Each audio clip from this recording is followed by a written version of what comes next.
सुरुचि ने प्रवचन सुन सुन के प्रतिज्ञा ले ली थी कि अब वो कोई भी पाप नहीं करेगी, सबसे अच्छे से बात करेगी, किसी के साथ बुरा नहीं करेगी। बहू, ये मच्छर तेरे गाल पे कब से बैठा है? अरे काट लिया तो गाल गुलाब की तरह लाल कर देगा। बैठे रहने दो माँ जी, उसे आराम करना होगा। उसने मेरे गाल को अपना घर समझ लिया है, तो मैं उसे बेघर क्यों करूं? अरे ज्ञान की बारिश बाद में करना, अपने गाल का मच्छर हटा ले। मलेरिया हो गया तो तुझे आराम करना पड़ेगा। माँ जी, डेंगू मलेरिया तो सांसारिक बीमारियां हैं, हमें इनसे ऊपर ही तो उठना है ना।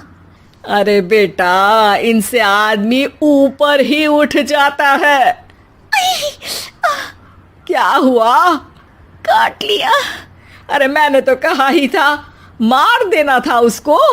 नहीं नहीं माँ जी, उसे भोजन करना था, मैंने उसे पोषण दिया है, मुझसे पुण्य का काम हुआ है।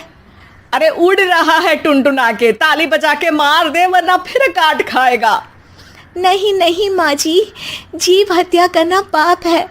मैंने एक बार व्हाट्सएप पे एक उपदेश पढ़ा था, मच्छर आपको काटे ये उसका जुनून है, उसके बाद आप खुजाओ ये आपका सुकून है, लेकिन कभी मच्छर को मारना मत, क्योंकि उसकी रगों में आपका ही खून है। अरे तू और तेरा व्हाट्सएप का ज्ञान, भगवान बचाए। सुरुचि की ये पुण्य करने की आदत से कई बार सुरुचि का नुकसान होता, लेकिन फिर भी वो पाप से दूर रहती। सुरुचि, मेरे सर में जुएं हो गई हैं, निकाल दोगी? कोई आपको अपने घर से निकाले, आपको अच्छा लगेगा क्या? अरे लेकिन परेशान करती हैं जुएं, दिन भर सर खुजाता रहता हूँ। देखो, इसी बहाने तुम्हारे सर की चंपी हो जाती है। तुम्हें तो जुओं को थैंक यू कहना चाहिए। तभी बाहर से ससुर जी की आवाज आती है। बहू, बहू। अभी आई बाबूजी। बेटा सुनो, ये देखो चाय में ना मक्खी तैर रही है, दूसरी चाय ले आओ जाओ। ला दूंगी, पर मक्खी मत हटाइएगा। अरे क्यों बेटा? मक्खी चाय का सेवन कर रही है, अच्छा थोड़ी ना लगेगा आप बीच में अडंगा डाल देंगी तो। आपको अच्छा लगेगा क्या अगर कोई आपकी चाय छीन ले? अरे पर निकालूंगा नहीं तो मक्खी मर जाएगी बेटा। नहीं नहीं बाबूजी, आप उसे पीने दीजिए, पीकर उड़ जाएगी। लेकिन बाबूजी मक्खी के साथ ही चाय पी जाते हैं। ये क्या किया बाबूजी?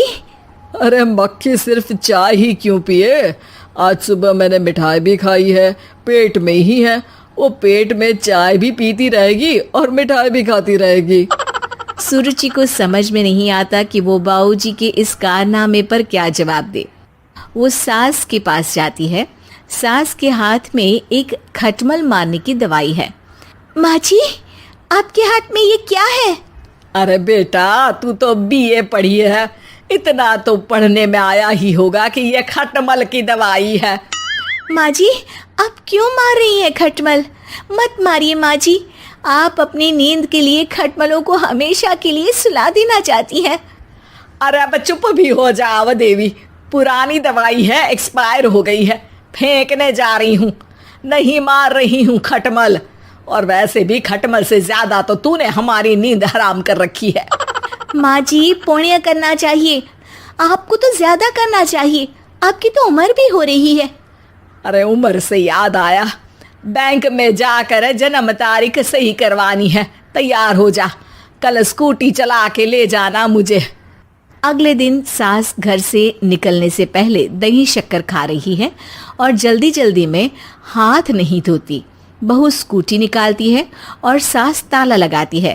ताला लगाते वक्त शक्कर के दाने ताले पे रह जाते हैं और दोनों सास बहू हड़बड़ी में घर से बाहर निकल जाती हैं। अच्छा हुआ कि तेरी स्कूटी में सेल्फ स्टार्ट है, वरना तू तो बोलती कि मैं किक नहीं मारूंगी, किक मार दी तो पाप लगेगा। माँ जी, इस तरह मजाक करना भी पाप होता है। दोनों सास बहू बैंक पहुंचती हैं। अभी लंच टाइम है, बाद में आना। अरे भाई साहब सुन तो लो, करवाना क्या है? अरे जन्म तारीख बदलवानी है, कैसे बदलेगी? अब किसी और तारीख को पैदा हो जाओ। यही चुटकुला आप अपने मैनेजर को भी सुना पाओगे ना? वो भी हंस ले थोड़ा, अभी बुलाती हूँ। अरे अरे रुकिए रुकिए, ये फॉर्म भरिए और आधार कार्ड दीजिए। अरे राम रे, आधार कार्ड तो भूल ही गई, उसके बिना तो नहीं होगा। अरे बहू जा घर से जल्दी से मेरा बटुआ उठा ला, उसमें मेरे सारे कार्ड रखे हैं। जा जा जल्दी लेकर आ, वरना बैंक बंद हो जाएगा और कल मुझे अपनी बहन के यहाँ भी तो जाना है ना। जी माँ जी, अभी गई और अभी आई।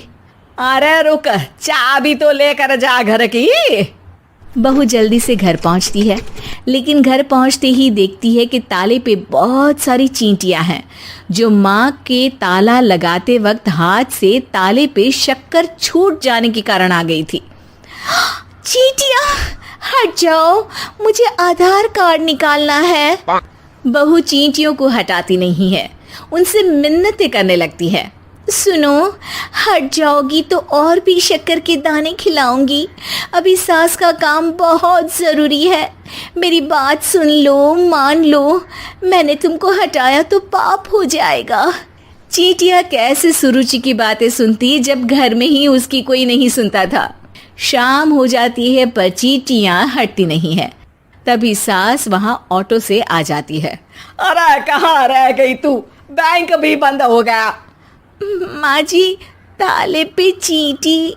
सास पूरा माजरा समझ जाती है और बहू से कहती है, एक बात बता, सोच के देख, अगर मुझे खून की बोतल चढ़ानी पड़ी और उस पर चींटी बैठी हो, तो बोतल से चींटियों को हटा के मुझे बचाएगी या चींटियों को वहीं बैठा रहने देगी? माँ जी, ऐसा होगा ही नहीं। अरे चींटियों को तो मीठा पसंद होता है, खून की बोतल पे तो मच्छर आएगा, क्योंकि खून तो मच्छर पीता है। सास सर पकड़कर बैठ जाती है और रोने लगती है। तभी ससुर जी और सुरुचि का पति भी वहां आ जाता है। अरे रो क्यों रही हो? रहने दो जी, तुमको बताया तो तुम भी रोने लगोगी अपनी किस्मत पर। अगले दिन सास अपनी बड़ी बहन के यहाँ चली जाती है।